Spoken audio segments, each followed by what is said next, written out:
All right, Hilbert Panthers. Today we're going to jump into lesson 18, an era of reform.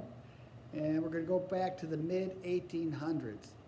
And we're going to take a look at some aspects of life in the United States that needed to be fixed, that needed to be reformed.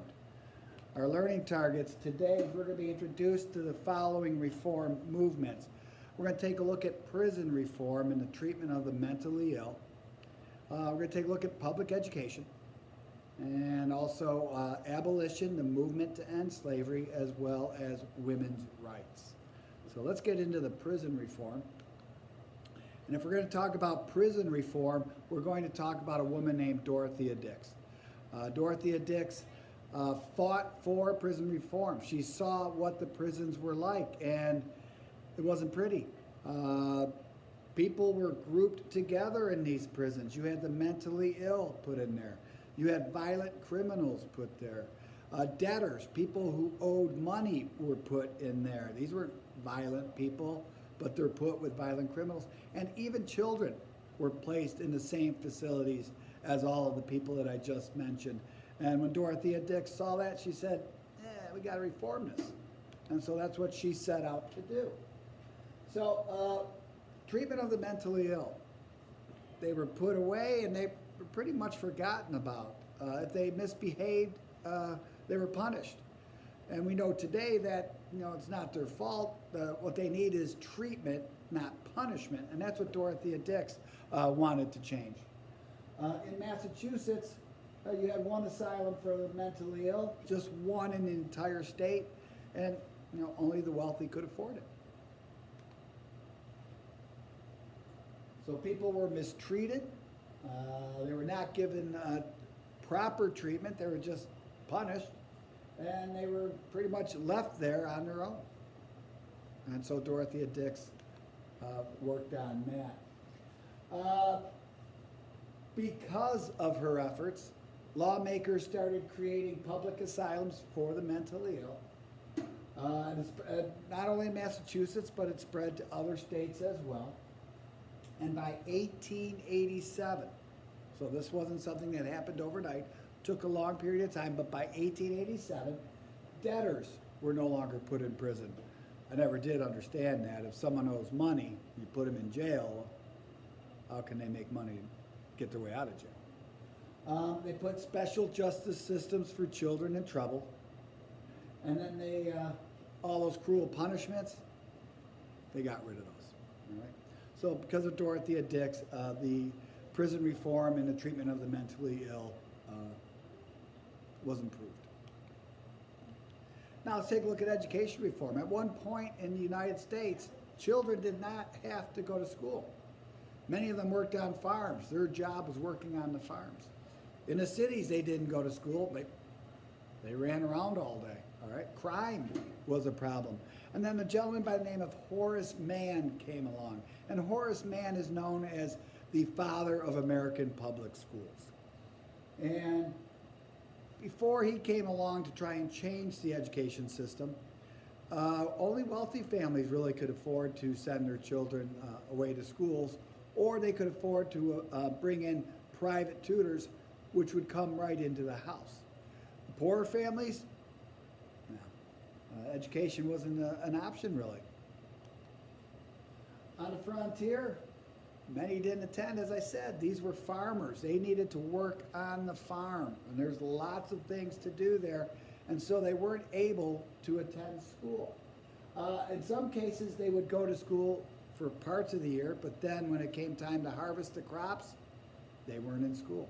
When it came time to plant the seed, they weren't in school. Farming came first, schooling came second. Once one-room schoolhouse. Now today, you go into a classroom and you're in a classroom with other 8th graders.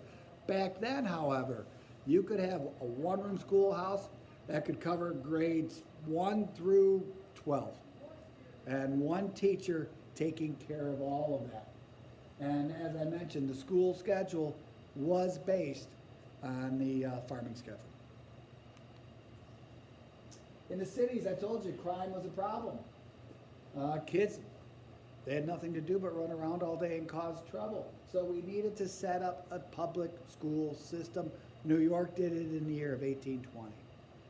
Massachusetts, they built better schools, they paid teachers more money, and they included training for teachers. So because of Horace Mann, public education really got a foothold, and we're still trying to improve it even today. In 1850, many states in the North and West followed Mann's ideas. However, a lot of the high schools and colleges still did not allow females to attend. Back then, it was thought that the female's place was in the home. Don't be mad at me. I'm not making this stuff up. And it was their job to learn how to take care of the house, to one day be a wife and mother. All right? A lot of women didn't like that. A lot of states did not allow African Americans. Now, we know that slavery was in the South, but even in the North, African Americans were denied a lot of their basic rights. A lady by the name of Prudence Crandall in Connecticut allowed an African American female student into the school. And the parents took their kids out. And this is in Connecticut. And then she opened up a school for African American girls. Prudence was put in jail. And then her school was closed after just 1 year. So even in the North, African Americans are going to be facing a lot of discrimination. That could be a one-room schoolhouse right there. Take a look at these faces. Take a look at the sizes. All right? The ages do range.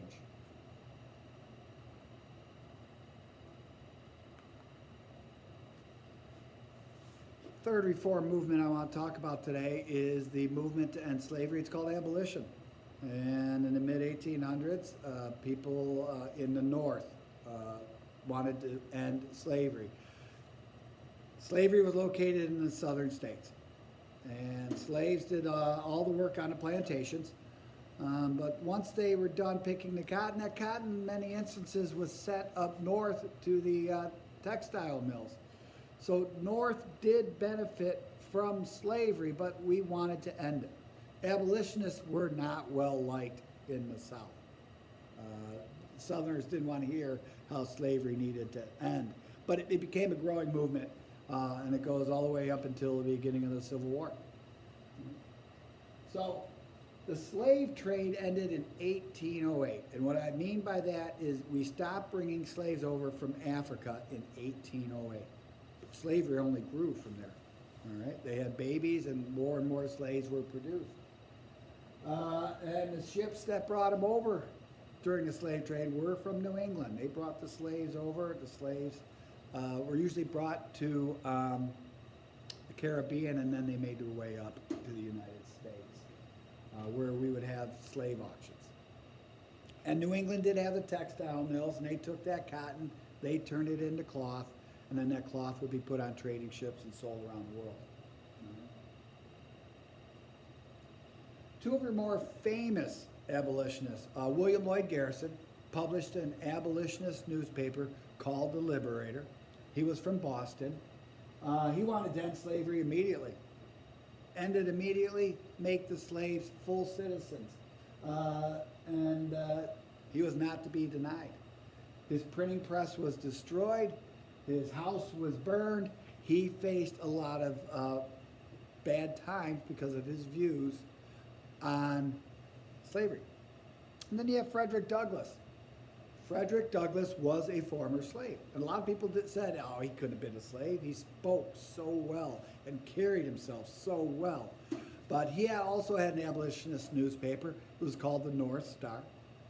And called the North Star because when slaves were escaping slavery in the South and trying to make their way up north, they would use the North Star to help guide them in that direction. He wrote the story of his life, so he escaped. He was an escaped slave and gave many speeches about it, wrote an autobiography, and with the money he made from his autobiography, he went back and paid his former slave owner and bought his own freedom. All right. Now there's many more abolitionists, but these are two of your more famous. So William Lloyd Garrison, Frederick Douglass. John Brown, interesting man, abolitionist, felt that he was put on earth to get rid of slavery. He was God's instrument to get rid of slavery, and he would go to any means necessary to end it. John Brown was involved in two separate incidents. One was in Pottawatomie Creek, Kansas, and there was a debate over slavery, no slavery in Kansas, and John Brown and his sons, during the middle of the night, dragged 5 pro-slavery men from their beds, dragged them down into the middle of the street, and then hacked them up with their swords, all over the issue of slavery. Southerners hated him. Northerners loved him. The next thing that he did was in Harper's Ferry, Virginia. There was a government arsenal. An arsenal is where you store weapons. John Brown took over the arsenal with his sons, with his followers, and the plan was to take over the arsenal. Escaped slaves would then run to the arsenal.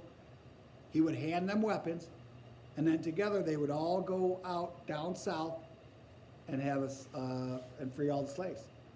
Right. Unfortunately for Mr. Brown, after capturing the arsenal, he was then surrounded by the Marines. He was forced to surrender. He was put on trial in Virginia, and he was hung. All right. Northerners mourned his loss. Southerners were glad that he was gone, and they couldn't believe that Northerners even cared for this type of gentleman. But John Brown, very interesting figure in U.S. history. Women of the abolition movement. A lot of women took part in this. And you have Sojourner Truth, who was a former slave. Harriet Tubman, former slave. And then former slave holders. Pair of sisters, the Grimke sisters, Sarah and Angelina Grimke. Their dad was a slave owner. They moved to Philadelphia. They started giving speeches against owning slaves. So they came from slavery and spoke out against it.